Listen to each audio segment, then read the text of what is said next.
I'm Kirk Jowers, and welcome to the March 23rd episode of the COVID-19 series with Dr. Russell Osgathorpe, the Chief Medical Officer of doTERRA and a board-certified pediatric infectious diseases specialist. So, here is your COVID-19 update for March 23rd. The World Health Organization warned today that the coronavirus pandemic is accelerating. Let's look at this graphic from the World Health Organization. As we do each day, there are now 332,935 confirmed cases, 14,510 deaths, and 189 countries with cases. Rapidly evolving picture, as always. Russ, I have two questions today, perhaps a little more involved, and that's why we're going to keep it a little more concise. First, is it true that ibuprofen may make COVID-19 worse? No. The answer to that question is no. I would like to explain a little bit, though, if I can. Please, yeah. So there were some reports that have been circulated widely, both in academic circles and on social media, about non-steroidal anti-inflammatory drugs like ibuprofen potentially making you more susceptible to the disease or giving you a worse outcome with the disease, COVID-19.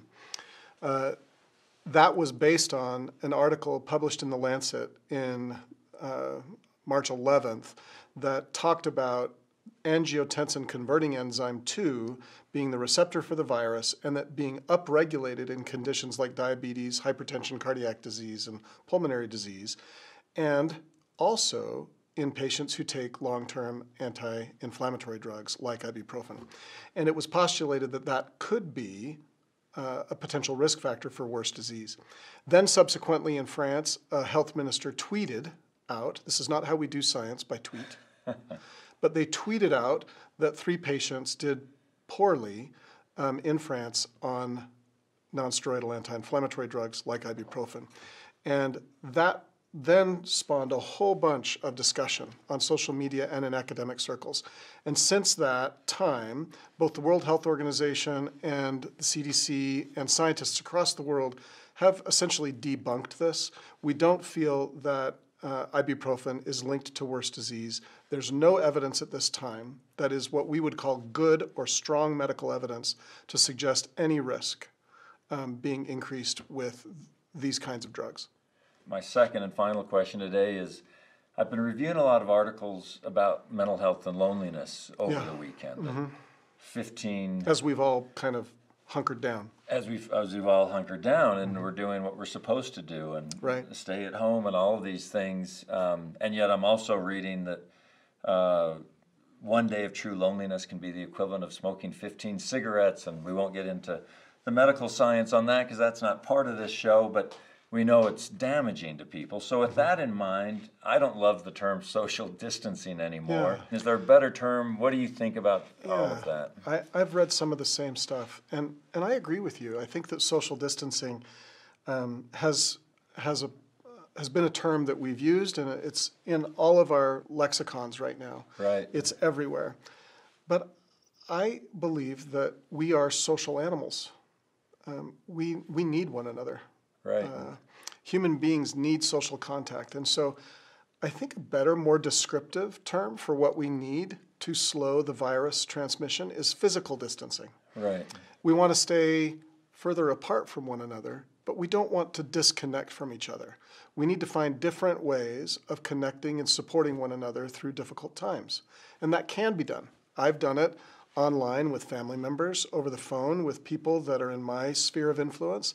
And it has been much more effective than I originally had thought. Right. Meetings at work are now happening more frequently online than they ever did before. And we can still be very productive, and we can still laugh and socially communicate with one another. So to stop viral transmission, what we need is physical distance, not necessarily social separation.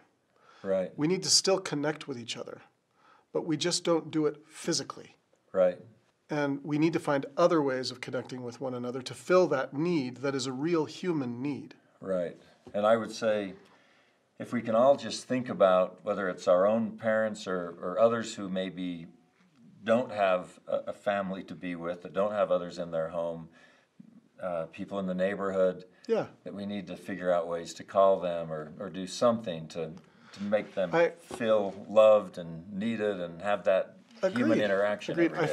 I found a fun little Twitter video that was in my feed of a young man who watched on the rooftop of a building a young woman a couple buildings away dancing, maybe making a TikTok video or something.